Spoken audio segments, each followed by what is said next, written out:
r/malicious compliance. Screw with me, and I'll make half your team quit. Story 1. I had been working in a small jewelry store for almost half a year part-time while studying. The store was part of a chain that had 2 stores in my city, both situated very close to one another. We sold bracelets, necklaces, rings, and whatnot for smaller wallets, meaning crappy and cheap jewelry, most of the time also very ugly. The store I had been working for did not have a store manager at the time, but was co-managed partially by the manager of the second store and the oldest co-worker of mine who had been working there for 16 years. The general experience working there was fine. I liked my co-workers, my shifts, and the amount of work that had been assigned to me. It was mostly just unpacking merchandise, ringing customers up, helping customers, and doing a bit of cleaning now and then. I knew about the somewhat crazy upper management of the chain, but never really encountered them.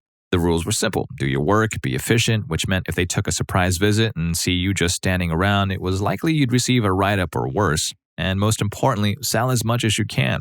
However, visits from the area manager, who will play a major role in this story later, as she is a true hellspawn, were rare and most of the time unannounced. I'm a tidy person, I did my work correctly, was rarely late, and took shifts from my coworkers whenever there was a problem. As I said, everything was fine until half a year later when my store got a new manager. In the beginning, I really thought that we would all get along. She learned the basics from the other store manager, which made us all think that things would be okay since we really got along with the other store. Oh boy, were we wrong. The first few weeks went without any major disturbance. She mainly just watched us do our job to see our routines. Then the crazy started showing. The first thing the evil maniac, aka my store manager, did was convene a staff meeting in which she told us to our faces point blank that our attitude towards customers sucked, that we sucked in general, and that our sales were too low, which also sucked. Most of my coworkers were somewhat old, most of them in their 40s to late 50s, sweet ladies, funny and reliable as hell, but in the eyes of evil maniac, EM, this sucked too. She wanted her team to be young. Then she announced that she would from now on start to assume her manager role fully, and that things would be changing drastically in the future. And they did. I have a list of my all-time favorite stunts EM pulled. She started to rearrange all of our stuff daily. Nothing was where it once was, and I had to search for it every damn time. Our customers asking for gift cards? Sure thing, if I knew where they were right then. Because I didn't, EM decided to put them in a different place for the 3rd time in only 1 week. This displays competence right here, ladies and gentlemen, and totally not embarrassing to tell your beloved customers that you couldn't give them a gift card because you simply can't find them. The same applied to the storeroom in which EM regularly rampaged like a tornado got loose, and which I cleaned up again in a desperate attempt to regain order and control. She forbade us to unpack freshly arrived merchandise after 12 p.m. Mind you, the store only opened at 10 a.m., and sometimes 3 packages full of tiny earrings waited for unpacking while being completely alone in the store, helping customers and dealing with the daily crazies. This meant that the packages were piling up in our tiny back room storage room, making it almost impossible to enter the room and fulfill customers' requests to check the back, would you? I tried talking to her about that, but this was not an optimal situation and that we simply needed more time to unpack merchandise, to which EM replied that she would be able to do all of this in only 3 seconds if we wouldn't always talk so much. Lady, I'm alone in the store. What coworkers do you think I'm talking to? Anyway, shy as I was at that point, I tried to adapt. She started harassing my older coworkers. The assistant manager, a very gruff lady of 55 years, but the sweetest person if you just took enough time to get to know her, and who had been working there for 16 years, was constantly criticized by EM. Suddenly, my assistant manager, AM, was not friendly enough to customers. Nobody ever complained. And she was accused of closing the store uncleaned and messy. I helped AM arrange the jewelry the night before. EM just went in the morning messing with the displays, taking photos and sending them into our WhatsApp group insulting AM, and was accused of being unwilling to work because AM took care of her 4-year-old grandchild Wednesdays. Shh, here's a little secret for you. This video is sponsored by none other than me and my team at Rufus Rugs. We're the masters of creating custom, hand-tufted rugs that capture who you truly are. Whether you want to transform one of our intriguing thumbnails into a rug, for a friend, obviously, or you're craving a room makeover with awesome anime-inspired designs, we've got your back. Oh, and did I mention, each and every rug is skillfully handcrafted by me and my friends. No BS dropshipping gimmick here. You'll be blown away by your rug. Hit the first link in the description to learn more. The EM would often post mean messages into our WhatsApp group chat, deleting them after a few seconds or leaving the group like a toddler throwing a tantrum because AM wouldn't want to swap her shift with EM, who didn't feel so well suddenly, when there was a day to work between holidays. In my half year of working for the store under her management, we had to create at least 3 new groups because she would leave them in a rage fit. She screwed with our shift plan. Due to the various WhatsApp groups we had, multiple shift plans were in circulation. She would put us in without notifying or asking us. If any of us would ask to be removed again, she would lose it and instruct us to be available 24/7 since that's what we're paid for. Often, coworkers would not show up for work because they just didn't know that they had to work right now. The shifts EM designed were also really dumb, and she wanted to screw us on purpose. One of my older coworkers had to commute almost 1.5 hours to work and once asked EM to sign her up for shifts longer than her commuting time. EM wanted to get rid of the older ladies and put this specific coworker in 2-hour shifts because, and I quote, "She's already older and probably can't be on her feet so long anymore. I'm doing her a favor." She started to stalk us. Once she took a week off and everybody sighed in relief because it meant 1 week without her constant rage fits, false accusations, and general moodiness. Her latest order during this time was that the small trash bin we kept next to the register had to be placed under the register now. EM believed it to be disturbing the customer experience or whatnot. For us, it meant that unpacking merchandise was hella impractical because now we had to reach under the register every time in a 2-centimeter gap between desk and floor, so we decided to put it next to the register for unpacking. She wasn't there and wouldn't watch us, right? Wrong. The phone rang. AM picked up and was confronted with a screaming EM who demanded to know why the frickin' trash bin was not placed under the register as it was supposed to be, and how we dared to unpack merchandise after 12 p.m. This lady had nothing better to do than stalk us and the store in her free time. The last straw for me to lose my patience was her final stunt. It was a Saturday between Good Friday and Easter Sunday. It was always a highly busy day in retail, and I was in for my shift starting at 10 a.m. EM was supposed to show up at 11 a.m., but she decided to cancel her shift that day completely, leaving me alone in the chaos with no change whatsoever, since she didn't care to get me some the days before. Soon I was out of coins and people started to get irritated due to me being unable to give them their change. I frantically called my coworker who was only supposed to arrive at 2 p.m. to please come in earlier so I could run to the bank to get change. Luckily, she was already in town and showed up half an hour later. I was just done with EM at this point. She completely abandoned me, a temp, and wouldn't take my calls begging her to come in to help me out. If the situation had been reversed, hell, I wouldn't have been alive to share these bits with you.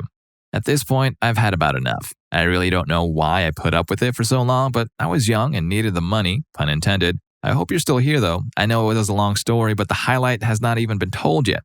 So I sat down and wrote a letter, formal yet honest. I stated that the shift making sucked and the old shift system before EM's time worked much better and that her behavior was disrupting our work processes. I even explicitly stated that this was not really an attack on her leading qualities, but an honest request to improve teamwork and atmosphere. I showed the letter to my coworkers, asked if this is fine with them, and put my signature plus in the name of the team under it. I put the letter on the door and asked EM the next time I worked together with her if she'd seen the letter and if there was anything she had to say to it. With the sweetest smile, she said that everything was fine, nothing to worry about. A few weeks later, I finally was allowed to take my vacation I had fought for what felt like an eternity. Suddenly, I receive a message on my phone which said something along the lines of this. EM, Anemia, there's a staff meeting coming up. I recommend you show up or else. Me, I'm sorry, but I won't be able to come to this meeting since I am currently on vacation and not in the country. EM, it is mandatory. There is no sorry. Be there or else. Me, no, I will not come. I'm not even in the country. What do you want me to do? Besides, I'm on vacation, so I don't have to work.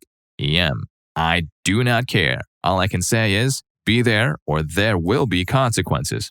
I just didn't bother to reply to this madness at this point and blocked her for the time being. Later this evening, I received another text message from one of my older coworkers saying something like this. OC, older coworker. Hey Anemia, just be glad that you didn't show up. You were declared the Antichrist of the century. The reason we all had to meet was your letter which the area manager, remember the other hellspawn I mentioned in the beginning, ripped to shreds saying you attacked the store manager who felt offended and insulted by your audacity to write this dirt. Me, what? OC, yeah, she's even sent the evidence to the central offices and requested an official complaint against you. Me, okay, whatever. OC, the area manager then wanted to know who took part in this nonsense and said that anybody who wants to quit can do this right now. I have the paperwork right here. Who Who is this anemia girl anyway? Is she 5 or what? What does this even mean? She doesn't want to be 6 hours alone in the store? If she needs to pee, she can call security. Just be glad you didn't have to be there. She made AM cry. Me. Fine, I'm done with it. OC. Me too. Plans were starting to form in my head, plans of revenge. At this point, there were 7 staff members in the store, including me. 4 of them were similarly done with EM's crap. They felt grossed out by the way I had been treated, knowing that I was a good worker and put up with a lot of stuff from EM. We were friends, which led to a fatal decision for the store. We all decided to quit. All of us. My older coworkers, all of them having worked there for more than 10 plus years, and me leaving the store with only EM and 2 newbies. However, we didn't give EM a notice before, but decided to send our notice directly to the central office where also my letter had been sent, all of this while EM was on vacation. My older coworkers all went to their doctors to get sick notes, but I had different plans. I wanted to screw with EM as badly as possible.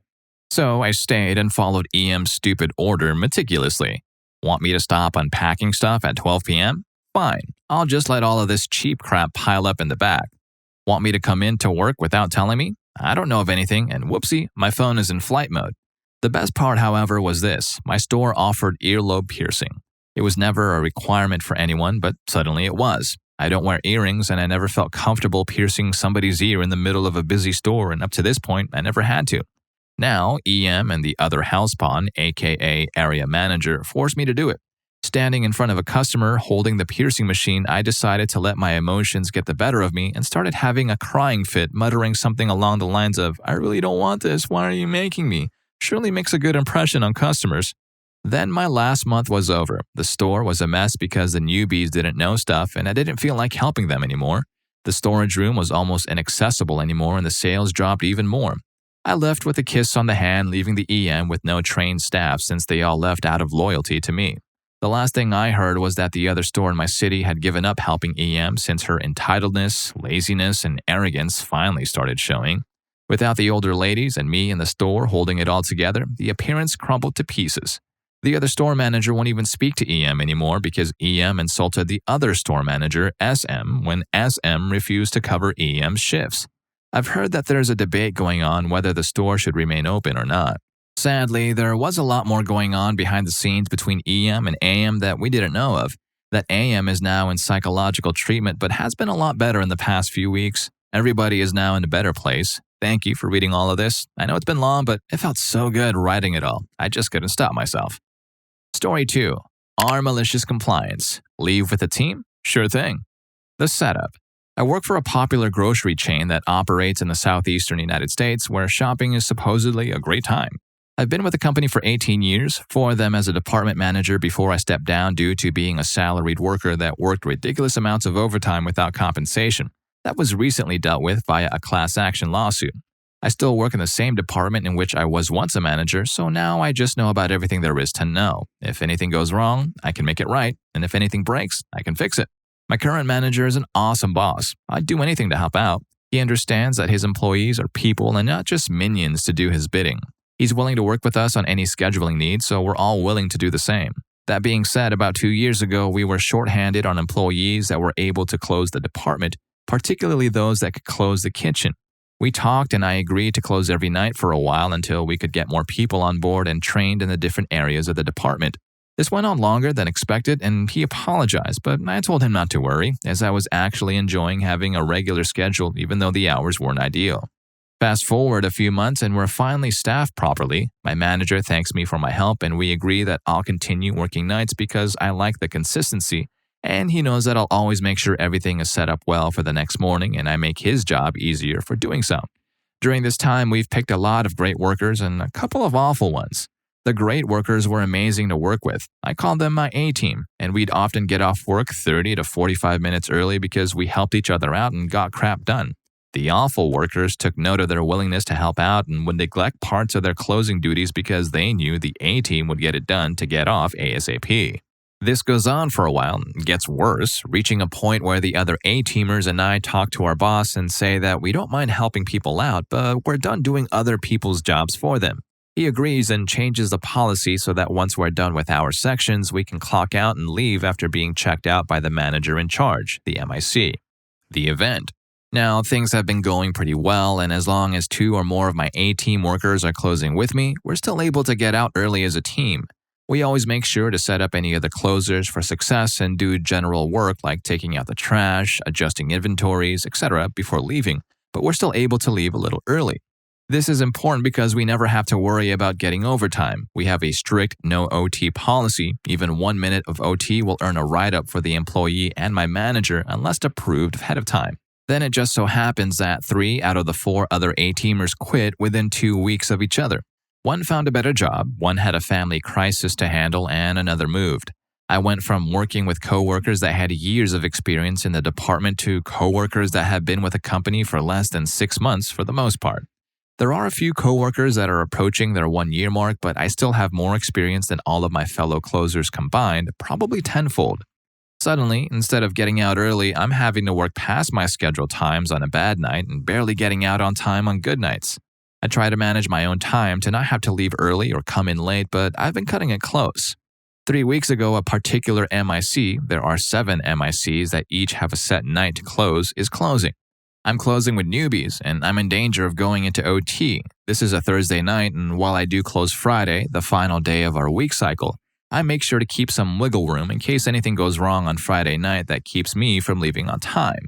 I finish closing my section, take the trash, adjust inventory, and generally help out as much as I can until it's my scheduled time off, at which point I clock out and page my MIC to check me out.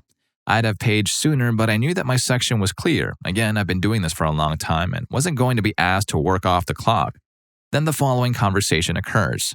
MIC, why are you paging me over here? The others are clearly not finished and you should be helping them. Me, I paged you to clear my section so that I can leave and not worry about OT. I did XYZ to help them out and all they have left shouldn't take more than 10 minutes or so. MIC, do you work tomorrow?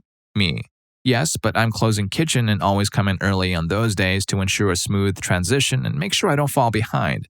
The little bit of wiggle room I have left to avoid OT is going to be used for that. MIC, you can't be in danger of OT if you still have another day to work. You know that the entire department is supposed to leave as a team. You leaving before your coworkers isn't right. I'll let you leave this time, but from now on, you leave with your team. Side note, this MIC came in from a sister store after the fiasco mentioned in the setup. The next day, I talked to my direct manager and asked him how he wants me to handle the situation. He assures me that I did the right thing and was just managing my own time to avoid OT. He knows that I always try to set everyone up for success. The entire reason I'm still closing 5 nights a week is for this very purpose after all.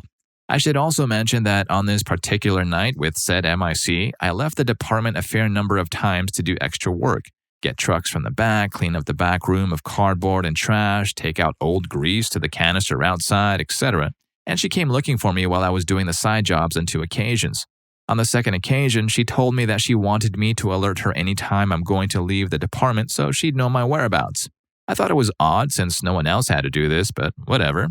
I later learned that she told my manager that I was taking entirely too many smoke breaks. I take 2 a day as per company policy, and said that I wasn't doing what I said I was doing for the side work and just using them for extra breaks. I sighed internally and had an idea. It was time for some malicious compliance. The compliance. Every night that the MIC has closed, I've had great time complying with her wishes. First, every time I leave the department, she knows. Going to the restroom? Paged. Lunch break? Paged. Taking cardboard to the baler, running trash, having to help a customer outside of my department? Paged, and paged. She's got to know where I am, right?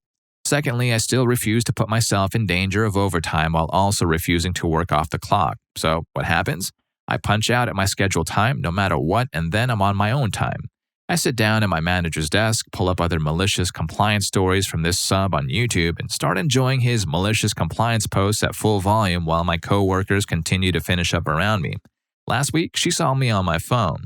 Her. What exactly are you doing? There's still more work to be done. Don't you see your coworkers still working? Why are you just sitting there? Me. I've already done my work, helped out as much as I could, but still had to clock out on time. I'm just here waiting for them to finish so we can leave as a team. That's what you wanted, right? The fallout. Nothing spectacular yet. She gives me the stink eye now and again when she sees me and simply smirks back at her. She tried complaining to my manager, but he has always has my back. I even shared with him that I've considered further malicious compliance if she keeps pushing me by keeping her updated on my whereabouts even when she's not the MIC. I'm keeping that one up my sleeve for the time being. She never stated that my updates were needed only when she was MIC, so I'm just waiting for her to try something else.